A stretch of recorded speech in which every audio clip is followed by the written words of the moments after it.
Hey everyone, this is Cindy. It's an open door. It's July 18th, 2025. This is the hour that we're calling Sharing the Word.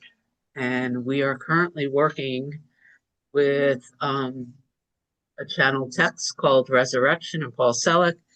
Sandra and Amy are going to facilitate the meeting, but we're going to start with a Paul Selleck clip from 2024. This is about 8 minutes long. And I'm going to play it now. Here we go.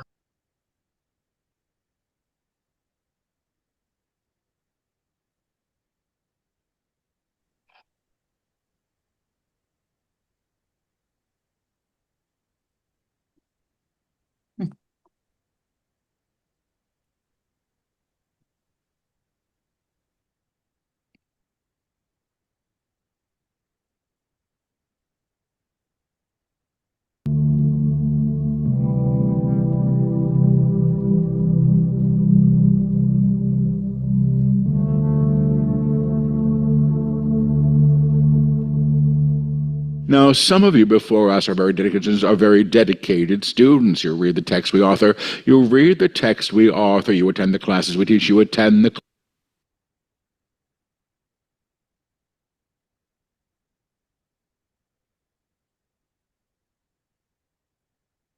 and the classes we teach, but you demand to be seen, but you demand to be seen as a student of the work, as a student of the work, as the one who attends the classes, as the one who attends the classes. We wish you to be seen.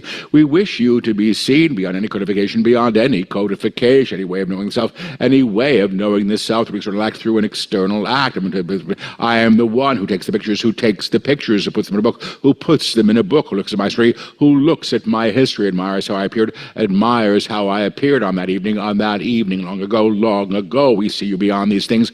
We see you beyond these things, beyond any act, singular or collective. We see you as the source. We see you as the source. Come as the one named John. Come as the one named John. Come as the one named Alice. Come as the one named Alice. Come as the one named Fred. Come as the one named Fred. We understand the ideas of Fred and Alice. We understand the ideas of Fred and Alice, the histories that they incurred, the histories that they have incurred, the challenges that they have faced, but we know them beyond them. But we know them beyond them, and we seek to know ourselves, and we seek you to know yourselves beyond these old ideas, They were useful in a way. But the time has come to shed the skin. And shedding a skin is what's occurring today. And shedding a skin is what is occurring today. A release of an idea of what could be, based upon what was, and the reclamation of what is only true, of what is only true. Now, when we sit before you, when we dictate through Paul, we have several things we require. We require him to be in a position. We require him to be in a position where he can clearly hear. We require a room with some quiet. We require the students, and we require the students who will participate in this act, because without your presence, we are singing to avoid. It is you in some ways. That carries the message forth. It is you in some ways. That becomes the vehicle of teaching, that become the vehicle of the teaching. It is you in some ways, and it is you in some ways, once forgetting who you are, once forgetting who you think you are, become who you have always been, become who you have always been. He interrupts the teaching. Well, you just said you didn't want them to be students of the text. Well, you just said you didn't want them to be students of the text, or know through those emblems, or to know themselves through those emblems. That's a very different idea. In order for this work to occur, there must be someone in receipt of the transmission. The transmission is larger than you, and the transmission is larger than you. You, Paul, singularly, and you, any of you, and you, any of you, in your idea of a singular self, and your idea of a singular self. In some ways, you are being bathed. In this transition, washed anew in this transition, washed anew in this transition. And the shedding of the skin, and the shedding of this skin is what happens. what happens when the field has been altered. When the field has been altered in a layer that was required, and a layer that was required to demand separation, has been moved, has been moved. And what has been, underline the words has been moved, has been moved. Indeed it has. Indeed it has. But you're going to have to reckon with this, but you're going to have to reckon with this, or comprehend what it means, or comprehend what it means. In some ways, what is occurring, in some ways, what is occurring in the delineation is that the delineation between you and the idea, between you and the idea of any other is dismantling, and this occurs in stages, and this occurs in stages. When a snake sheds its skin, it comes off in pieces, and then all at once, and then all at once. When a human being releases the need, releases the need to demand herself to be separate, to be separate from her fellows, from her source, the body itself moves into a level of agreement, to a new possibility, in the subtle bodies, and the subtle bodies embrace the new, and once the new is present, embraced by the subtle bodies, embraced by the subtle bodies, the crown and the systems that behold them, you understand yourselves in presence, in other words, in presence, underline the words in presence, the great Almighty, in presence of the great Almighty, divine, whatever you wish to call it, you understand the idea, you move into presence, behold is to witness the presence, I make all things new, the I that speaks this claim, is the one that knows the truth, not the one who was left behind in school, who didn't have a good marriage, whose children don't appreciate them. The I that claims this, is the triumphant I, the eternal I, the I that has come, to be sung, for all to hear, It is this I that operates in reclamation, and claims the landscape before you, in the high octave, that it resides in, the physical self has been shifted, and lifted to move into alignment,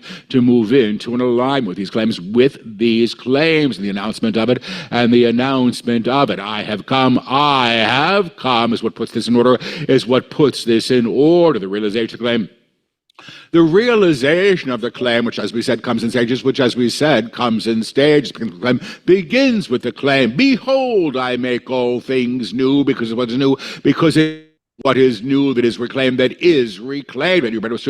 you bear witness to, and what you're bearing witness to, and what you are bearing witness to can be called by any name you wish, but indeed it's the one note sung. Indeed it is the one note sung. You may call it God, however the idea of God, as we have stated prior, has been diminished by you, or utilized by you, in very peculiar ways, So later in the text, we will take you to the God. We will take you to the God that exists beyond God, or beyond the idea of God, or beyond the idea of God that you have utilized thus far. The ones we see before us, the ones who hear these words, the ones who hear these words become a conduit for this teaching, not through reiterating the language, or standing on a street corner, but through a level of embodiment, with the tone that you are, the subtle bodies sung anew,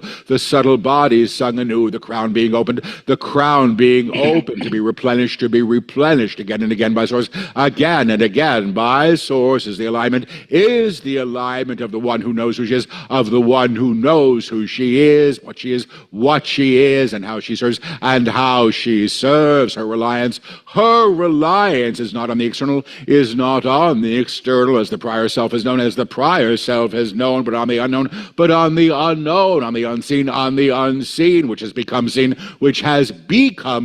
because it is seen before her, in the wonder and the witness, and the witness of the divine that has chosen to show itself, through her alignment,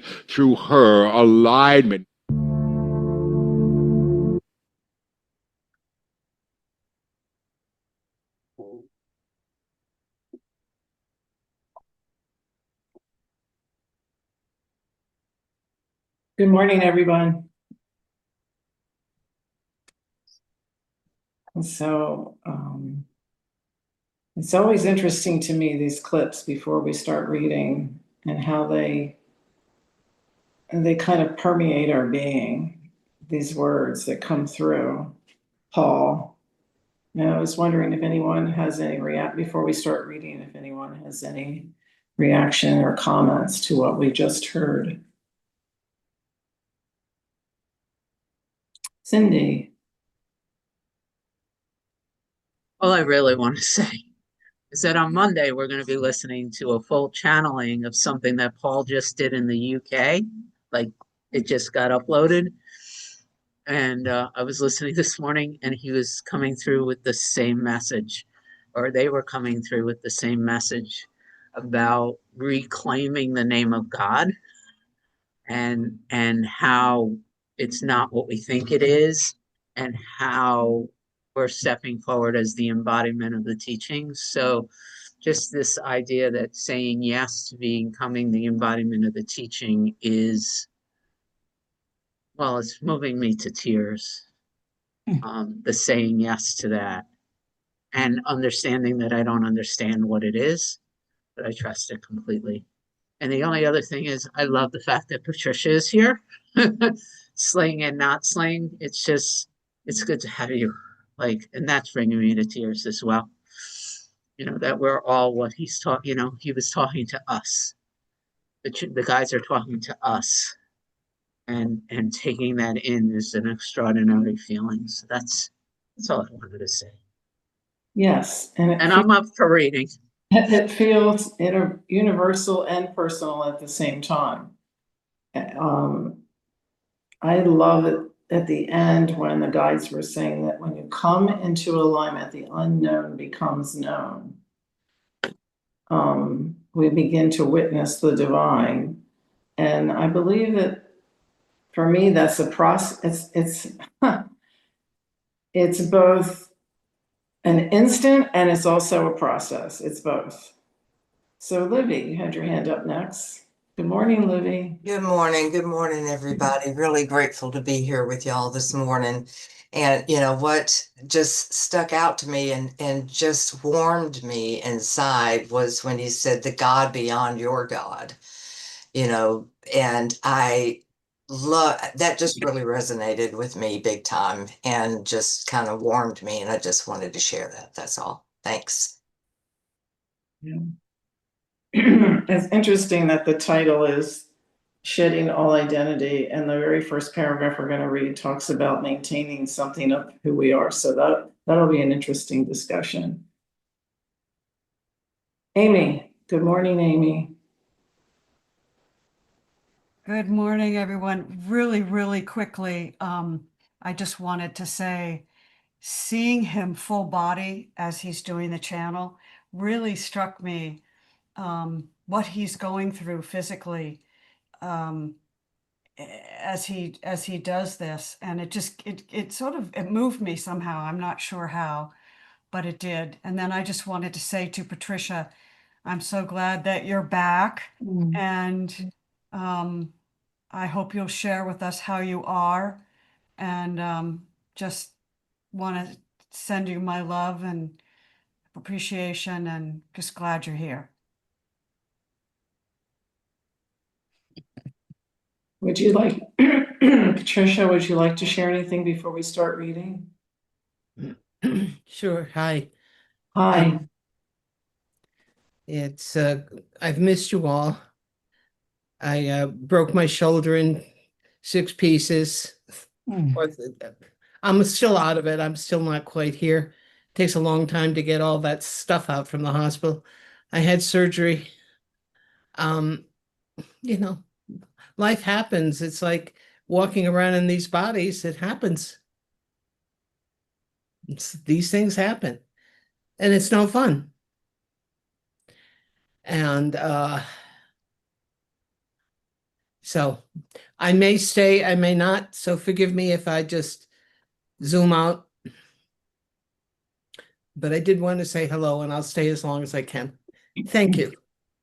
I love you. Well, we do love having you here. Let us bathe you in our love Yeah, Thank you so much. and let us love you. Thank you. yeah. Thank I you. I think take all it of us all have in. been, we've all been holding you in our thoughts, Patricia. And Thank you. I know it must be kind of scary. There's no way that it can't be a little scary. And I'm sure it's got its painful parts as well. And it's kind of a shock to the system for sure. So It's a shock to the system. It's a support of humanity and the goodness in human beings. Here I am. My Spanish isn't very good. I'll tell you a quick humanitarian story. I don't want to take time. I can take it on Monday. I mean, I can take it on Wednesday. okay, we're ready to hear you anytime. Okay, well, I'll just quickly tell you then if you'd like to know. I mean, here you say something and then you don't follow through. That's not fair either. Um, I'm lying on the ground waiting for some help. I can't move. The Mexicans are moving around me. I don't speak the language very well. And this family of three, a mother and her two children, they come and they surround me. The kindness in their hearts is so beautiful. The sun is shining, so the sun gets a piece of cardboard and puts it over me so I don't have to feel the sun. Then somehow I get an ambulance and I get to the hospital, which is close by where I live. And I get to the hospital and these people have arrived. I had dropped a lot of items, so they picked up all the items I had dropped from my shopping. Wow. And they brought it to the hospital and they waited 2 hours to see me. Wow. I mean, that's human kindness at its best. And as my sister said, I don't think it would happen here in the States. Maybe not, but it was a most poignant and beautiful experience. So love is alive and well. Thank you. So thank you. Thank you for sharing. Thank you. Thank you. Thank you. I'm just remembering something the guide said as you shared that, Patricia, that as we align, we come to a level of embodiment. And to me, your story reminded me that even if we don't know the truth of who we are, the divine is in each of us and it expresses through each of us. And you got to have a beautiful expression of that in your experience through people, through bodies. So we're going to be reading, as Amy put in the chat on page 7, the first full paragraph. Who would like to read today? I'm going to take down names. Libby. Anybody else? Amy? Cindy? Okay, we start with the very first full paragraph, and the first sentence is, the uniqueness of each individual is still present in the upper room. So Libby, you'll have to unmute. Okay. All right. The uniqueness of each individual is still present in the upper room. In becoming who you truly are, that which makes you, you, in wondrous ways, is even more fully expressed because it is not diminished through the structures of fear that would seek to inhibit you. Imagine a great dance. Some move with beauty, some move with fear. Some move with laughter and some in tears. It is a wondrous dance. All are expressing as they are, and you must never make one higher than the next. The hypocrite would do this. She would seek to stand in a higher platform, but the moment she does, she will see that what holds the platform is only relevant to her need for separation. And it is the need for separation that we seek to address here. Why did humanity choose to know itself through separation? The idea of the fall, which has been taught poorly, may be understood as such. You all made a choice to learn the difference between light and dark, or what you could call good and evil, and in doing so became participatory to the creations of fear. And the belief in separation was born in a belief in lack, that there would never be enough, and you must hoard what you have. Keep it from the one beside you, lest you starve through the winter. The belief in separation from God is the result of this. The idea of God as supply or source is a very basic tenet of truth. And once you understand this, you have the key to manifestation, and the texts we will be offering you will address manifestation in very clear ways. The realization that God is source, or that there is one tone sung, expressed as all things, which may be aligned to and allow you to gift and be the recipient of gifts that are ever present, will transform a reality. But your choice is prior, and you have inherited the results of these. To know the self as separate has claimed a world, or your idea of a world, in tribal structures, the haves and the have-nots. You have even enslaved your brother and your sister in a belief in your self-righteousness. Let's stop there for a moment. Wow. What do you think, Libby? Wow. I mean, that's a lot. There's a lot in that. And just how how much fear I was thinking about that last night, how easy it is, well, how quickly I can go into fear without even, making it a conscious thing. All of a sudden, I realize I just acted out of fear. And then I can be grateful for having that recognition because it's coming quicker than I recognize when I am in fear. And so I'm grateful that I know what to do with that today. So, yeah, but that was really, really good. Thanks for letting me read. Thank you. Amy? I just wanted to note this idea that the uniqueness of each individual is still present in the upper room, but that we don't experience fully the uniqueness of Source expressing through us in this world because of the limitations of fear. And it's like seeing both sides of the coin at the same time. On the one hand, we are Source, and Paul in the earlier channeling said, "We see you as Source." He said that. And Source is everything, right? And yet it also enfolds, holds within it this sublime uniqueness, which I think is just really, really beautiful. So I wanted to just point that out. And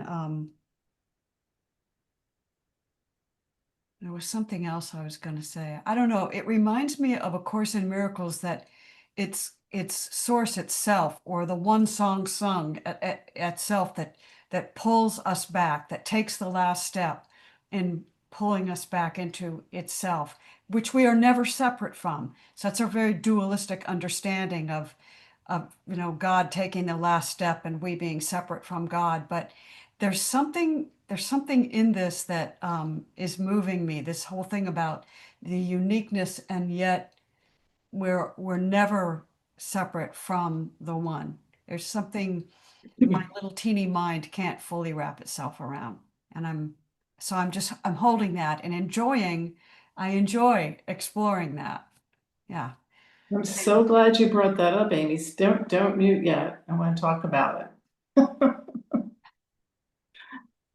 Has anyone else ever wondered this? I have wondered through these past decades how the voice of God, source, divinity, and comes through in so many distinct and unique and wonderful ways. Like we don't all, it's not always the exact same words. Jesus had some words, Buddha had some words. They were not perfect. They're perfectly aligned underneath, but on the surface seem a little different. And then we get A Course in Miracles, and the words come through Helen, and they have a uniquely psychological bent. And somehow what I'm thinking about this aligns with what you just said. Yeah. I'll share with you. I had a dream that it was a lucid dream, and it has given me an absolute complete understanding of this at a certain level. And in the dream, I probably have shared this before, but in the dream, I see space, I see the cosmos, and I see this light, this round light. It's a circle, it's a sphere, and I can see that it's all sides of the sphere at the same time. And I see these all kinds of lights, little lights coming in and melding to the surface of the sphere. And I am one of those lights that's coming in, and I come in and I'm melding to the surface of the sphere. And as I meld to it, I have a simultaneous knowing of myself as of the sphere, but also unique. I'm completing the sphere as I come in, this kind of unique, and it's not an egotistical thing at all. It's all a knowing. It's just knowing. So it was very vivid, very, very lucid, and that sense of knowing, I mean, I can see it and almost relive it even as I'm speaking. And Wow, that's beautiful imagery. I mean, what a gift that you were given that. yeah, it gave me a really complete picture of the totality and the perfection in uniqueness. Yes. Uniqueness is the perfection of the totality. It's almost as if, as we express ourselves, when we become aligned in the upper room and we express ourselves, we express the divinity that we are through the uniqueness of this individuation, that little light that you described. Somehow, completeness, and something is made complete. The whole is enhanced through the expression of the individuation. Yeah, the whole is greater than the sum of its Yeah, parts. and it's so beautiful. Yeah. It's so beautiful. And part of our, what's the word I want to, part of our hearing the call and responding to the call of Source is to be our authentic self. Yes. That is super important, is to know your authentic self, to be it, which is, we talked about this last night in the Advaita, and, this is well, it doesn't matter. I won't go into it, but the authentic self expresses itself in innumerable ways. And this is my issue with Christian conservatism, is that it so denies the expression of the authentic self. So much fundamental, it doesn't matter whether it's Christian, it doesn't matter, but the whole fundamentalist ideology of dualism is such a shame. And I don't mean that shameful, but it's a repression of authenticity, and there's a lot of it going around now, And we have to stand in our authentic beings as we say, that's not the truth. So that was truly beautiful. And as you were speaking, especially when you were speaking of the lights, I was looking at each of you and I was thinking to myself, that's why we love coming together. I wouldn't want to see 12 boxes of Sandra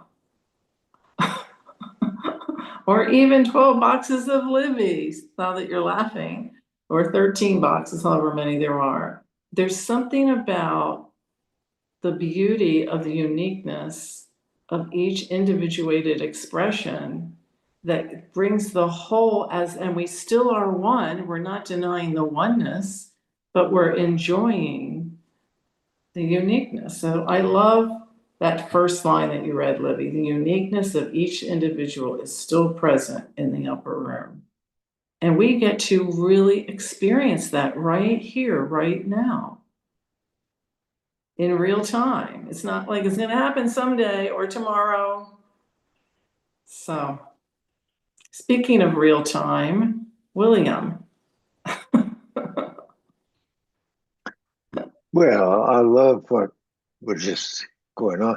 I want to share something that occurred last night and this morning that illustrates to me the oneness, the uniqueness. What happened was that it's the beauty of seeing both. And I so much saw that and experienced that this morning. The beauty of having my wife reclaim who she really was, in the sense of knowing that last night she had fallen into her wounded child and I fell into my guilty child. And seeing how that was part that we were both there in that upper room. But this morning, the beauty, the sunshine, that just, oh man, the feeling of love and appreciation, gratitude, as we both connected with the rest of the story, so to speak, who we really are. And yet who we were last night is who we were too, in that uniqueness. And it was just, my goodness, it's like the shackles just melted. And, and I just see, it's like, when people grow, they don't see themselves growing so much as we observe their height along the door. She is just, my goodness, is growing and so we're just enjoying that upper room. And it is the uniqueness. It is that wounded child that's so much a part of what is the grist for who she really is and who I am. Anyway, it was just a scintillating moment of joy, appreciation, gratitude for what happened last night as well. Even though that was not so pleasant. Oh, thank you for sharing your joy with us. It's multiplied. I think I saw another hand at some point. Did a hand go up and down? It was Izzy's. Okay. I got busted. Yeah, I just thought, oh, William, that was such a beautiful share. Thank you for sharing that with us. And also, Amy, you commented, that sometimes certain Christian sects get into fundamentalism, but lately I heard Jeff Foster say that non-dualism can also be fundamentalistic. And, I've noticed that within myself. I mean, for years, I was afraid to speak my truth about my anger, my hurt, my upset. I was so busy trying to be a good little non-dual student, and I wanted to add that too, and it's not until lately that I'm learning to approach my humanity with with kindness and softness and gentleness. So anyway, thanks. Wow, Izzy, thank you for that. That has been my experience as well. That I was afraid to use certain words when I was speaking because I would get corrected that that was dualistic. Right, exactly. And so it's like, well, then I can't speak at all. I can't even use the word I when I'm speaking. So thank you Yeah, for that. And that's a you're- good reminder to us to not get stuck in any structure that's a man-made structure or map of the world that Cindy reminded me the map is not the thing. So I appreciate yes. Yep. It's concepts, all of it's concepts that we got to remember it, no matter how wonderful it seems to us. Yeah. Thank you. I really appreciate that comment. Okay, Patricia. Thank you. I was just thinking as everybody is talking, I think a duality and non-duality is a dance, like the figure 8. We move in and out of it. Let's face it, we are being authentic. What does authentic really mean? It means I'm just who I am, whatever the I is at that moment in time. That's all I was thinking. Thank you, Patricia. A dance. Yeah. So, any other comments before we move on? Amy, I think you're up next for reading, and we're on page 8, second paragraph.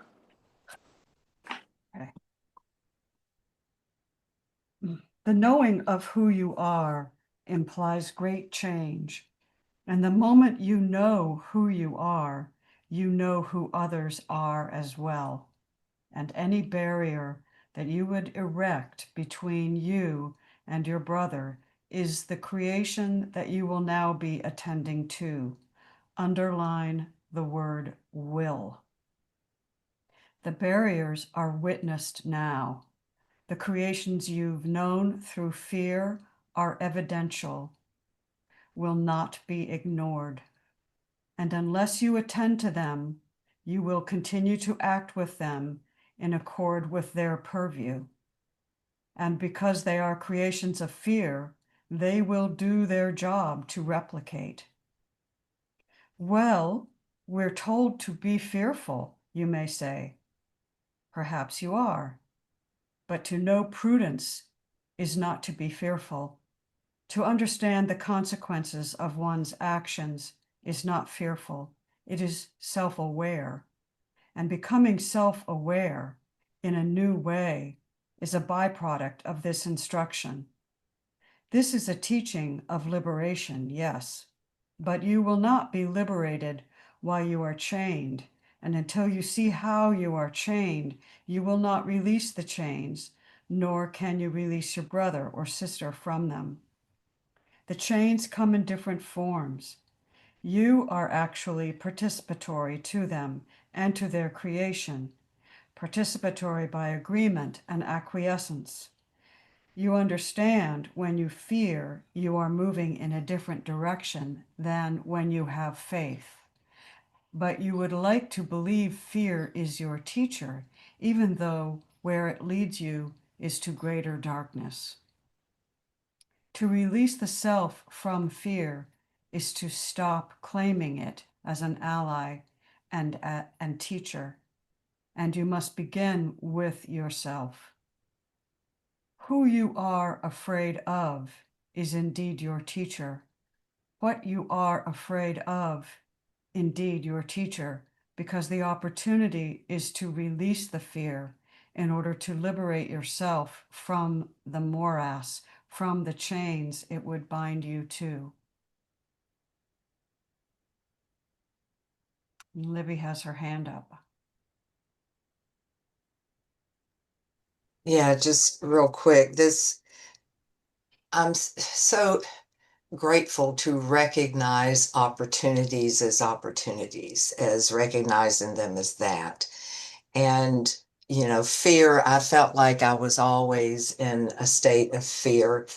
And I'm grateful today to have the recognitions of the and what comes up for me is the blocks that come up to love's presence and the recognition of what those are, and to be able to more quickly recognize when I've gone into an old reaction and be able to recognize, oh, that was a reaction, and I can recognize it as an opportunity to break through a block that I've set up to love's presence. And so I'm really grateful for how he attends to that. And so I'm grateful that it's the patterns of my behavior and the patterns of old ways of being, I'm able to just shed. I love the way he talked about, because I've often said in a 12-step program that I'm in, they talk about peeling the onion as you get more clarity. And for me, that's just way too neat, because for me, and I've described it this way so often and still want to get a tattoo made, but of a snake shedding its skin, because it's not necessarily always a comfortable transition from the old way of thinking into a new way of being aware. And it can be uncomfortable sometimes. And so I love the way he speaks to the guides just have that real understanding of the human condition and how to speak to that I'm very, very grateful for. So thanks for letting me share.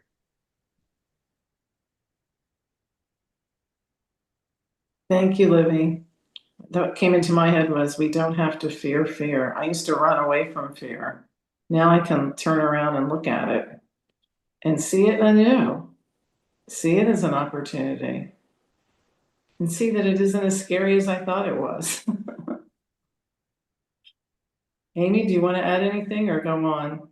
Oh, I'm Want to do?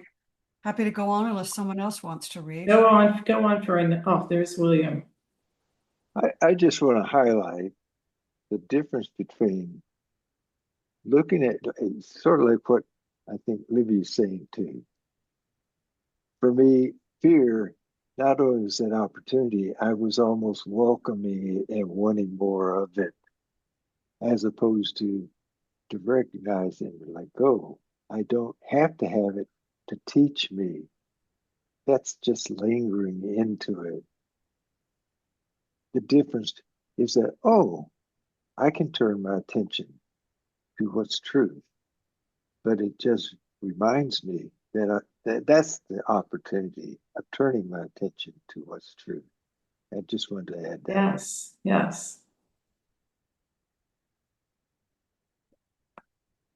We have lots of time, Amy. Why don't you read the next paragraph and then we'll get to Cindy. Okay.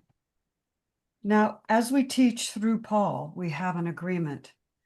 We will only carry the information at a level that he can cohere it with or to. We will rephrase this. He is listening and interrupting. We will agree that the information we bring through Paul will not confound him to such a degree that he will turn the radio off. And we will say this now. Paul, prepare to be confounded. We intend to carry you at the top of the wave that we are bringing. That is not for visibility. It is for velocity, because it is the top of the wave that will strike with greatest impact. And this teaching is about to become changed. Changed how, he asks. The information you have received in prior texts is completely relevant. It is the predecessor to what we teach today.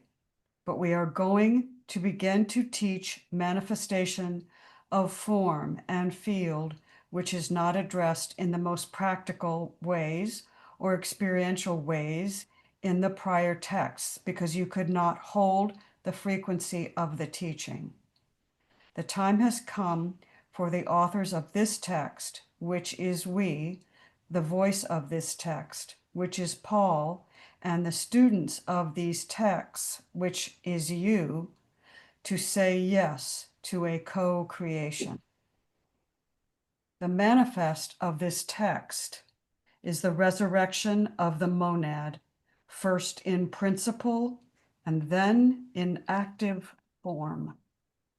Principle means that the Christ itself, or the monad, if you wish, the eternal self, in full spring, full flower, full expression, in its own mandate to resurrect, reclaims everything that it encounters at its level of resistance.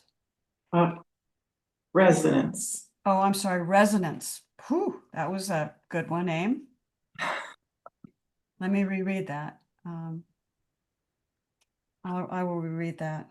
The manifestation of this text is the resurrection of the monad, first in principle, then in active form.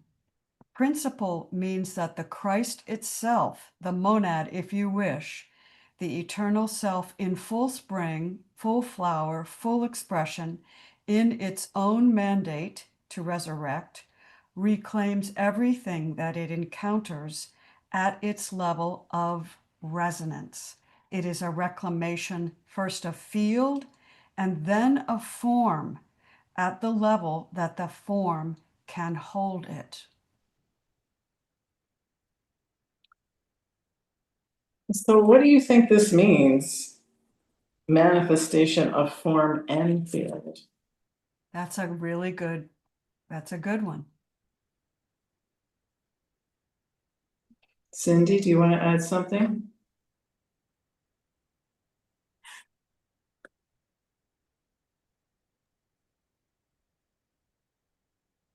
There's tears. The first thing that came to me was I love catching resistance in action. And man, when resistance shows up by saying the word resistance instead of resonance, it's like the devil's not trying to hide anymore, which is so friggin' fun. Especially when it's done in public, right? So it gets caught. There's no way that it's not Oh, I caught. love it. I love I it. just think that is fabulous. It's not even pretending anymore. The second thing, as I was listening, I've heard the guides say over and over and over and over again that it must first be claimed as a possibility. And I heard that in here. So before anything can come into form, it must be first claimed as a potential or a possibility. So infinite abundance is not going to be mine if I insist it can't be mine. So the first thing is to claim it as a potential or a possibility. And so that is part of what I heard here. And the other, this question about field and form, what's coming up here, which I hear in the guides often, and I spend a lot of time with the guides, is that they're not speaking to Cindy, the individual who's walking on the earth in 2025.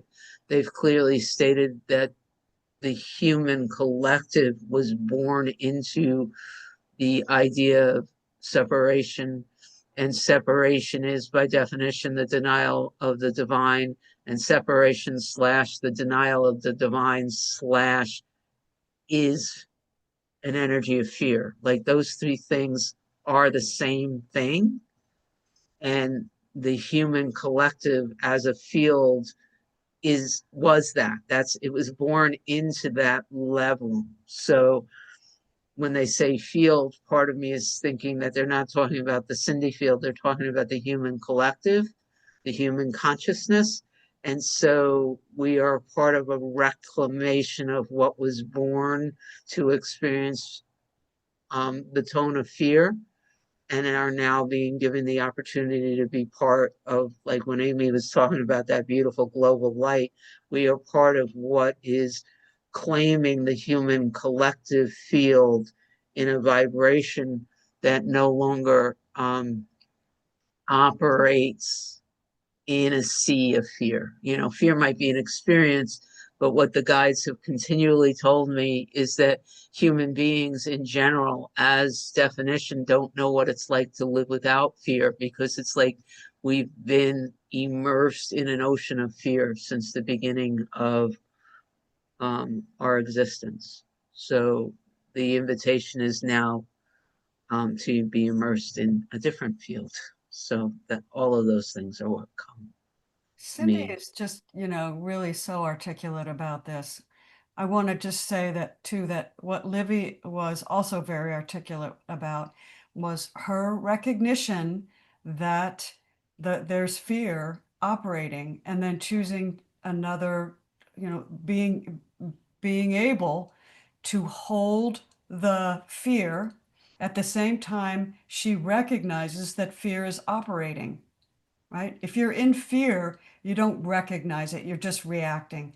But if you see that the fear has arisen, then you have risen above the fear. You've lifted your tone, you've lifted your vibration to see the fear, you know? And even if you drop back down into it, you've risen above it, even if it's just for an instant, to see, oh, that's what's operating now. I am not that, because you cannot see what you think you are. You can only see what you know you're not. And so Livy just explained it really well in her share. As we were reading this, as you were reading this, Amy, and as you and Cindy were speaking, for those of us who've studied and read David Hawkins, I kept thinking of his vibrational levels. And to me, that's kind of like the field. The field can be a field of shame and fear, it can be anger, it can keep rising. And when I think this happens at both the level of all humanity, but also at the individual level. So it's both. And the manifestation then of whatever, so the manifestation he's talking about, it happens first in the field. Cindy called it a possibility. But then once we change that vibrational level, then we start seeing form change. And it happens in the body. The body can become more peaceful, more healthy. The mind can become, I mean, there's all kinds of things. And then you see things like these three people surrounding Patricia on the sidewalk, you know, and helping her. Even if all of humanity isn't doing that right now, it's still happening in instances. And as more and more people do this, as more and more people, like all of us, begin to raise our vibrational level, hopefully to the upper room, it spreads. It spreads without us even knowing it. It just starts infecting. It starts going outward. You're smiling, Richard. You want to add anything? I haven't heard your voice in a while. Morning, everyone. Good to be back. I agree with everything you said, Sandra. What came to mind in this paragraph was, I am everything. When I identify as everything, a finite and infinite, illusory or not real, when I realize I'm everything, then it's easier for me to rise to the upper room. I'm not excluding anything in my experience. So I'm not trying to say I'm trying to get rid of this or get rid of that. I'm just that what I am in the moment. In this moment, I'm Richard, or in this moment, I'm not Richard, or in this moment, I'm at peace, or this moment, I'm not at peace. And so it doesn't make any difference. It's all part of the experience. So that's what I got out of this paragraph. Thank you. So nice to hear from you and see you again. Okay, shall we move on? Cindy, you're up next as our reader. Thank you. Because I will, and I can, before I start reading, I'm inspired to ask Alka how she's experiencing all of this in this meeting today, if you don't mind. I'm still sitting with the paragraph about fear, about how he said, instead of making fear our ally, if what our teacher could be to look into who I am afraid of and what I am afraid of, that could be our teachers. And I'm sitting with that for the moment. I missed the whole next paragraph because I was trying to look into that. When I'm afraid, how does it feel if I say who and what I'm afraid of? I do look into what I'm afraid of, but I've never looked into who I'm afraid of to use that as my teacher. So that really stuck with me today. Thank you. I'm glad I asked. Who, what, the belief, the thought, the energy, it's all the same, right? So if there's something we're not looking at, it's just this area of resistance. So thank you for that. It shifted something here.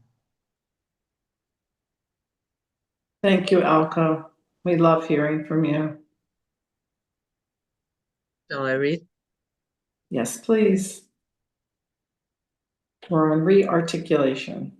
Rearticulation or manifestation as monad has been taught. These are the old mysteries that have been hindered from public presence and have been buried and kept away. But this teaching is more available at the level of agreement because the density of this plane, which has been a hindrance, is beginning to separate. If you can imagine sands and grains of sand separating, the space between the grains allows for movement. And I'm just seeing how sand becomes glass, by the way. That's the vision that's arising as I'm reading this, right? If you can imagine sands and grains of sands separating, the space between the grains allows for movement. And this is the movement that is required for the resurrection of form. In other words, what is so densely packed cannot be moved. But in the higher octave, the realization of who and what one is, reclamation, escalates the field. And the field in escalation escalates the vibratory accord of all and what it encounters. And it is this movement, this cascade of energy moving through what was once densely packed, that allows resurrection to commence. In the channeling that we'll listen to on Monday, the guys are teaching what feels like the same thing, only the picture that they're offering is that of cloth. And when the cloth is tightly bound, there's no holes through it. But when you stretch the cloth, the fibers are all still there, but the light shines through. Was Amy raising your hand to speak, or shall I read? Or No, I thought maybe Monique was leaving and I wanted to just say goodbye to her. Thank you so much. I am leaving. Thank you, Amy. I love you guys. I'm so happy to be here. I'm sorry. Go ahead. Go ahead, Amy. Go ahead. I just thought that was an amazing, it gives me an amazing visualization about, you know, how things fall away as the vibration gets higher and faster, the denser stuff just falls away. And that's where, Sandra, I kind of see it the way that you described it a little earlier. I think individual bodies are starting to shift and fall away. And I don't think it's always going to feel good when that happens. You know, I think it's gonna sometimes feel, you know, shedding the skin is uncomfortable for the snake, maybe. Just Yeah, for me, what's happening and has happened is the body itself feels lighter and lighter, less dense, more porous, as you described with the fabric. It feels more porous. And also, I remembered something as you were reading this paragraph, and I think we talked about it. Remember when we were talking maybe a year or so ago about the 100 monkeys theory, and how when it got to a certain number, even if they were on a desert island, if all the monkeys learned to use a tool, then all of a sudden it skipped across continents and it was happening all over the world. This is when it says the realization of who and what one is escalates the field. Escalates the field, and the field escalates the vibratory accord of all. So we're not limited to, I mean, what we're doing here isn't limited to us. It's to all who we encounter and beyond. We don't even have to encounter. The field itself becomes different. And I agree that it may be uncomfortable. Sometimes I felt like I was in a wrestling match with myself. I don't know if any of you felt like that ever, but it was like my so Cindy, would you like to continue reading? I will. And I'll just add that the image I received that seems appropriate from Regina Dawn Akers is of cake batter. So if you look at consciousness as cake batter and you put a drop of blue dye into the cake batter and you start mixing it, and you look at that drop of blue dye as this decision to rise in consciousness. And so this higher consciousness space drops into the collective as the blue dye. As you stir it, the entire collective starts taking on the tint of my blueness, as you were. And the only difference is that in reality, that blue dye can leap from cake batter to cake batter without anybody pouring anything in. Yeah, except that in this particular picture, the cake batter is the entire collective, right? Okay, So, okay. yeah, so there's only one cake batter. Only one. All right. Commence. Commence is the correct word. Resurrection will commence in this text. Yeah, so you can't wait till later. By the way, it's happening now, right?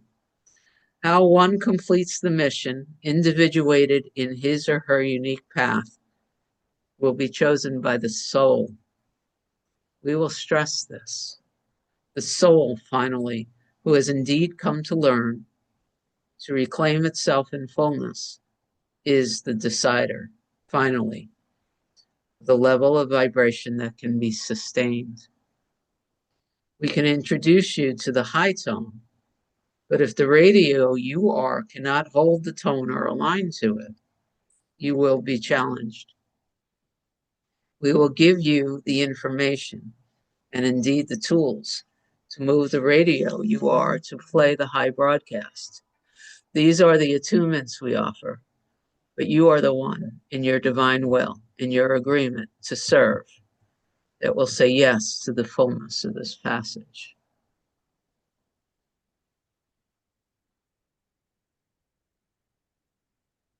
Keep going. The passage we are taking you on is to a new way of experiencing self.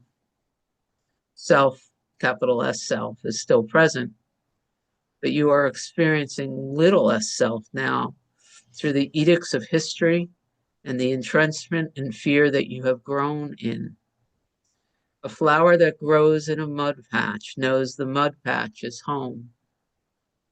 What we are doing now is releasing the mud so that you may be replanted or re-articulated in the upper room, where the roots you may grow will be in light and not in agreement to fear. And I really would just like to stress for myself right now is this line that says what we are doing now is releasing the mud so that you may be replanted. So the part of Cindy here that feels it is separate from the monad is not doing anything. It's being done. I'm here, so I've been called. Whatever agreement that the separate self Cindy needed to make, she made to the point where she's being here. And now the higher vibrational energy, the monad, the risen Christ, the true self, whatever you want to call it, is the one that's washing off the mud and doing the replanting. Little less self Cindy ain't doing nothing anymore. You know. I recently heard Helen Hamilton saying something that was similar that just made me laugh out loud. She literally said, "You're here, so it's happening. The ego is dissolving. You want to suffer, try to stop it, but it's too late. And it's going to become increasingly more painful to continue to believe that you're something other than the truth of who you are."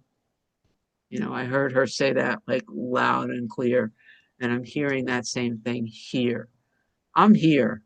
Whatever this is, this individual self is here in this energy, having this conversation, connecting, and therefore the work is being done. I can't stop it. I can Don't complain you want about to it. just say yay, yay? Oh, I'm so happy and at Yay. peace, and yep, it's happening. So yeah, It's exciting in a way to me. And it also takes off that egoic pressure of you're not doing it right, you know, that kind of thing. I don't know. Just have to be here and be open and teachable. That's it. Anybody else? Libby's got her hand up. Yeah.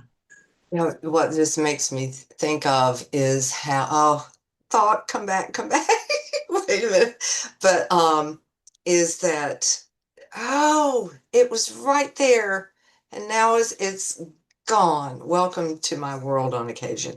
But oh, what this is really being good for me is learning how to not constantly be doing. You know, I remember when I first started coming to these gatherings, it was really uncomfortable at first because the body mind, as it's sometimes called, was like, you should be doing this and you could be doing that. And it was always, I was a doing. I wasn't a being, I was a doing. And so it's a wonderful process of learning to just be, and that's okay, that I don't have to be a doing. It's okay to be being and to be guided instead of feeling like I have to control everything. I can allow everything to be, I can allow everyone to be exactly as it and as they are in any given moment. And it can be an uncomfortable process and one that I'm really, really grateful to be having. And so, yeah, thank you. Thank you. Thank you all very much. Thank you. Thank you. But for me, it was every time I sat down to read A Course in Miracles, I remembered I had to do the laundry.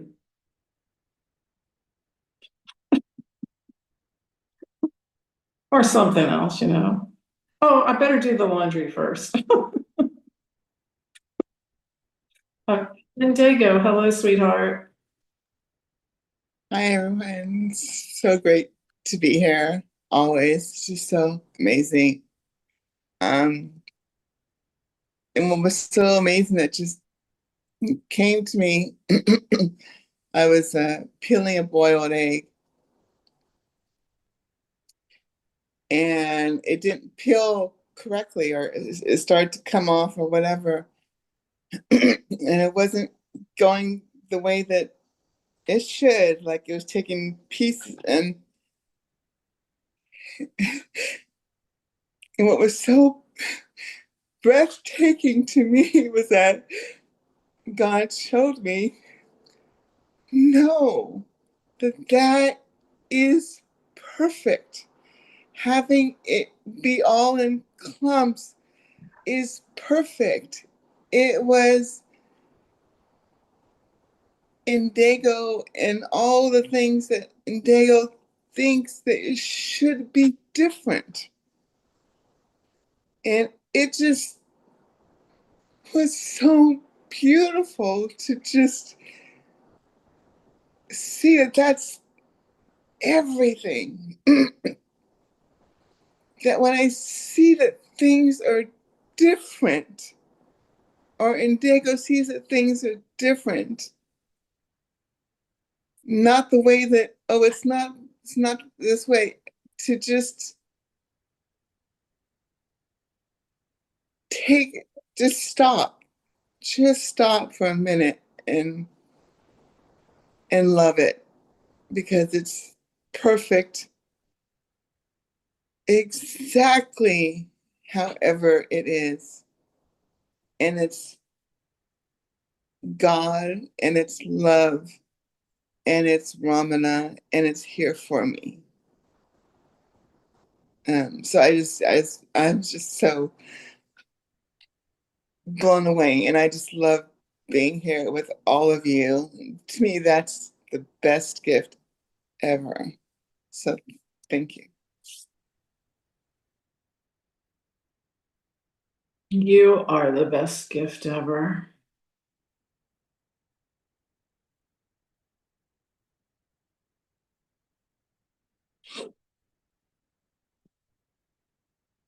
Where were we, Cindy? And where's the time? Let me see the time. There's It's 3 almost time. minutes left. I could, Let's keep going. all right. The passage we are taking you on is a new way of experience. Oh, I read that already, didn't I? Okay. As we continue these instructions, we will invite you all to practice them, because this may be seen as practice at a certain level of behavior. When you begin your day, the awareness of the divine, even for a few moments, the presence of the divine upon all things, will catalyze you to a higher way of experiencing the day. What you bless is what you perceive the presence of the divine upon. Man, I'm going to read that again, because all of a sudden my mouth got really, really dry. What you bless is what you perceive the presence of the divine upon. And a blessing upon the day begins with the most ordinary thing, the presence of the divine that must, underline must, be present in all manifestation.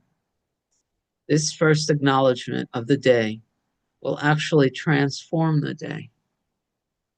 Paul is seeing the image of the day lifting, as if grains of sand, that which make up all he sees, are separating, and the light plays between the grains.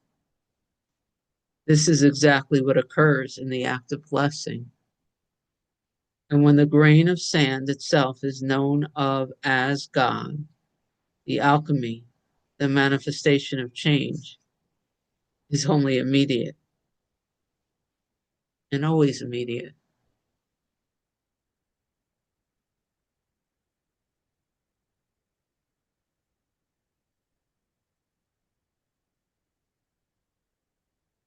I'm going to keep reading because the next line is bringing chills to my space, if that's okay. It's all part of it. We will say this now. How you see the world informs the solidity of the world, and creating the space through the presence of the divine allows matter itself to begin to be received in a higher state. You may say resurrected state, but we would say re-articulated. Always remember, friends, that the one note sung that is all things that you may know of as God is not separate from you either.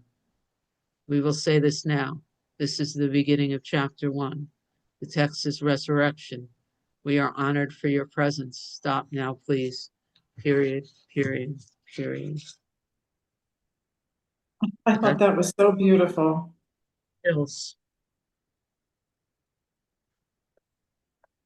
In our hour and 15 minutes. I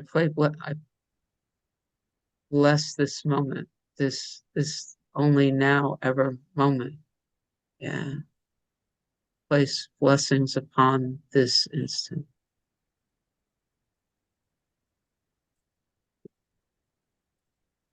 I used to start the day with my grandchildren, lived here for a while during COVID.